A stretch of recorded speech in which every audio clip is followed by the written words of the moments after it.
పరిశుద్ధ గ్రంథములో నుండి కీర్తనల గ్రంథం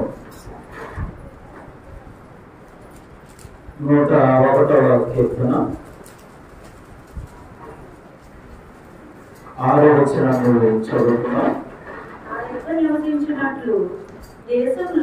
నా యొద్ద నివసించున్నట్లు దేశములో నమ్మకస్తులైన వారిని నేను కనిపెట్టుచున్నాను. నా యొద్ద నివసించినట్లు దేశములో నమ్మకస్తులైన వారిని నేను కనిపెట్టుచున్నాను. ప్రభునందు ప్రియమైన దేవుని బిడ్డలారా, ప్రభువును రక్షకుడైన యేసుక్రీస్తు నామములో ఈ ప్రత్యేక కూడికకు ఇచ్చేస్తున్న మీ అందరికీ నా హృదయపూర్వకమైన వందనాలు తెలియజేస్తున్నాను.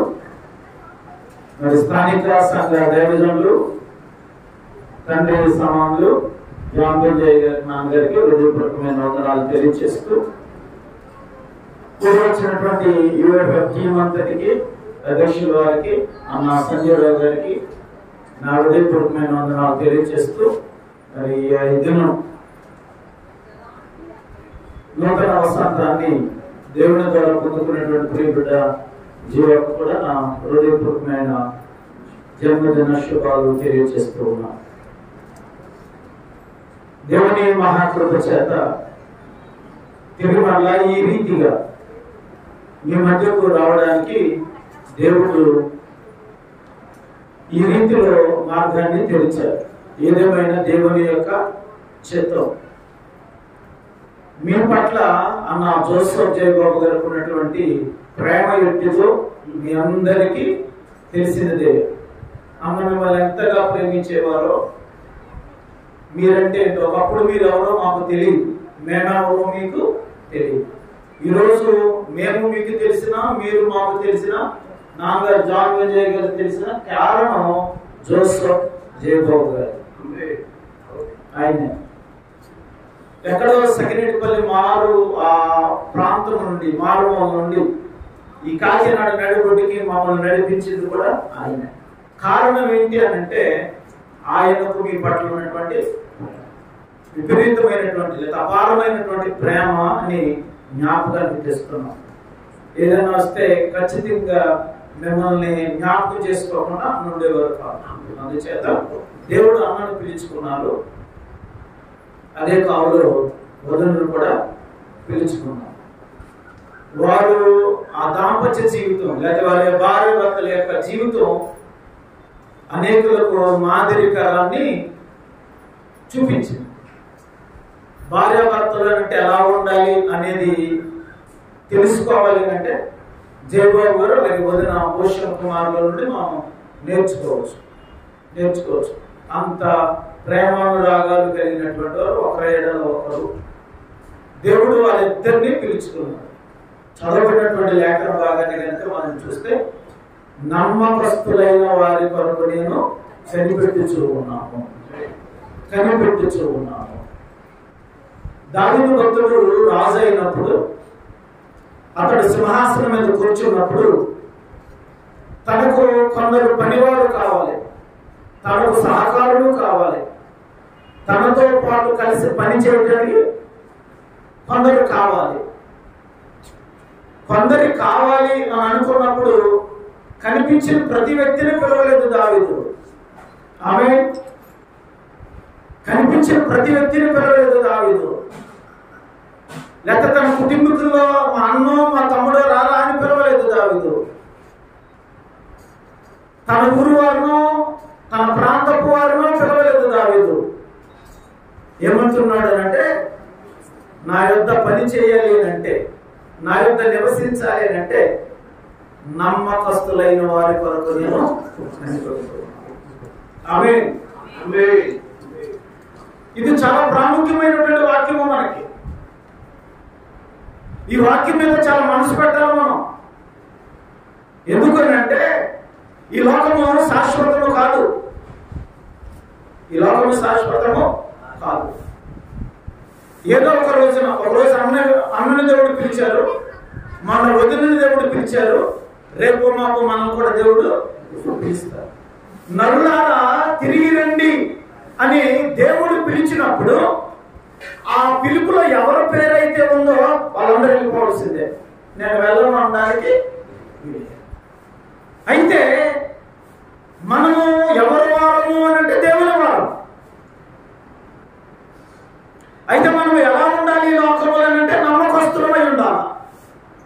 మనము దేవునితో ఉండాలంటే, మనము దేవుని దగ్గర ఉండాలంటే, మనం దేవునితో కలిసి ఆ బంగారపు వీధులలో తిరగాలంటే, దేవుని పాద సాన్నిధ్యంలో ఉన్నటువంటి ఆ భక్తులు ఇరువురిని మనము చూడాలి అంటే ఈ లోకంలో ఎలా బ్రతకాలి అంటే నమ్మకస్తులుగా బ్రతకాలి.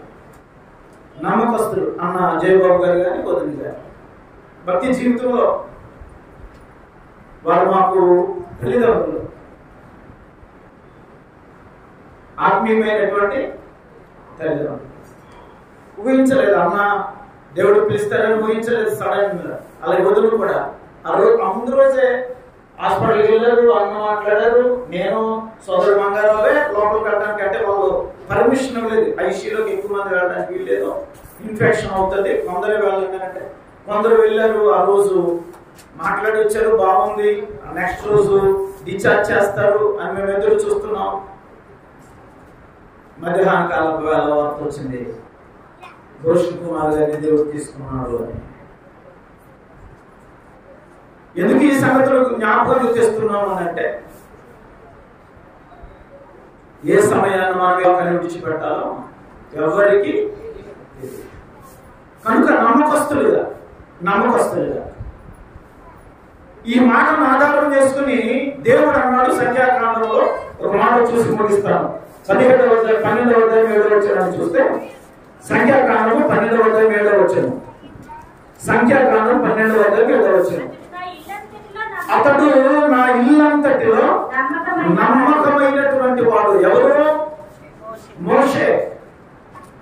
దేవుడు మోషేను గురించి మాట్లాడుతున్నాడు, మోషేను గురించి సాక్ష్యం ఇస్తున్నాడు, మోషేను గురించి ప్రశంసిస్తున్నాడు.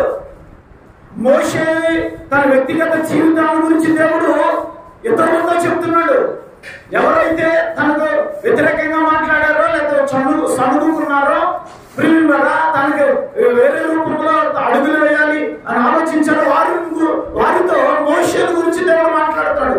అతడు నా ఇల్లంతటిలో నమ్మకమైనవాడు. ఎందుకు పిలిచారు దేవుడు అంటే ఆయన యొద్ద నివసించుటకు దేవుడు పిలిచాడు. ఇంకెవరు లేరా అంటే ఉండొచ్చు. ఆయన దేవుని ఎదుట నమ్మకస్తుడు. ఎవరు? Joseph Jacob. ఆయన ఎంత నమ్మకస్తుడో వదులు కూడా అంతే నమ్మకంగా. వారు పిల్లలకు ఆస్తుపాస్తులు ఏమీ సంపాదించలేదు, కానీ ఒక దైవ భక్తిలో దేవుడు వారిని ఆ కుటుంబ బిడ్డల్ని పెంచారు. దేవునికి మహిమ కలుగునుగా. ఉద్యోగాలు వారు చదువుకున్నారు, వారి శక్తి సామర్థ్యాలను బట్టి ఉద్యోగాలు సంపాదించుకున్నారు. అన్న వదిన వారికి సంపాదించి పెట్టింది ఏంటంటే భక్తి జీవితం. జయబాబు గారి కుటుంబం భక్తి కలిగిన కుటుంబం. జయబాబు గారు నమ్మకస్తుడు, భూషణ్ కుమారి గారు నమ్మకస్తురాలు. అందుకు వారిని దేవుడు పిలిచారు. వారు దేవుని సన్నిధిలో ఉన్నారు. కుటుంబం సంతోషించి ఆ సంతోషాన్ని మీ మధ్య పంచుకోవడానికి ఈరోజు వచ్చాం. మన బిడ్డలు కానీ, మనకు కావాల్సిన వారు కానీ అమెరికాలో ఉన్నారని అంటే, ఆస్ట్రేలియా ఉన్నత దేశాల్లో ఉన్నారని అంటే అసలు మన ఇంట్లో వాళ్ళు అవసరం లేదు. మన బంధువులు ఎవరన్నా, మన అక్క కొడుకు లేకపోతే చెల్లి కొడుకు, అమ్మ కొడుకు ఎవరన్నా అంటే మా మేనల్లుడు అమెరికాలో ఉన్నాడండి అని చెప్తాం కదా, చాలా సంతోషంగా. దుఃఖంతో చెప్తామో సంతోషంతో చెప్తాం. సంతోషంగా అమెరికాలో ఉన్నాడు అని అంటే గొప్ప. రేపు మాకు నశించిపోయే అమెరికాలో ఉన్నటువంటి నీ బంధువుడి గురించో నీ బిడ్డ గురించో ఇంత గొప్పగా చెప్పుకుంటే వారు దేవుని దగ్గర ఉన్న ఆ ఇరువురి గురించి మనం ఎంత గొప్పగా చెప్పుకోవాలి. అందుచేత వారు దేవునితో ఉన్నారు, వారు నమ్మకస్తులు, దేవుని వద్ద ఉన్నారు, దేవుడు వారిని పిలుచుకున్నారు. కుటుంబమైన మేము ఆ సంతోషాన్ని మీతో పంచుకోవడానికి ఈరోజు వచ్చాం. ఈరోజు కుటుంబం అంతా మీ కొరకు చాలా ప్రేమను కనపరచడానికి ఈరోజు మీ మధ్యకి వచ్చాం.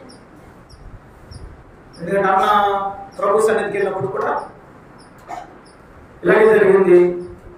వదిన ప్రభు సన్నిధికి వెళ్ళినప్పుడు కూడా, మమ్మీ ప్రభు సన్నిధికి వెళ్ళినప్పుడు కూడా ఇలాగే చేయాలని వాళ్ళు మాతో ఆలోచించినప్పుడు సమ్మతించి ఈరోజు మీ మధ్యకి రావడానికి దేవుడు కృపను అనుగ్రహించారు. విడిచిపోయినటువంటి కుటుంబం బిడ్డ చేస్తూ ఒక మాట అన్నట్టు బాధ కలిగింది. మాకు తల్లిదండ్రులు లేరు అని, పరమతండ్రి ఉన్నాడు, ఇంకా 4 వివాహాలు కావాలి, చిన్న పాప నవంబర్లో డెలివరీ టైం.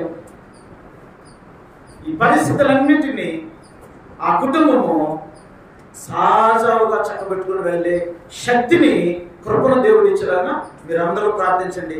మీ నుండి మేము కుటుంబం కొరకు కోరుకునేది ఈ మాటలు దేవుడు దీవించారు.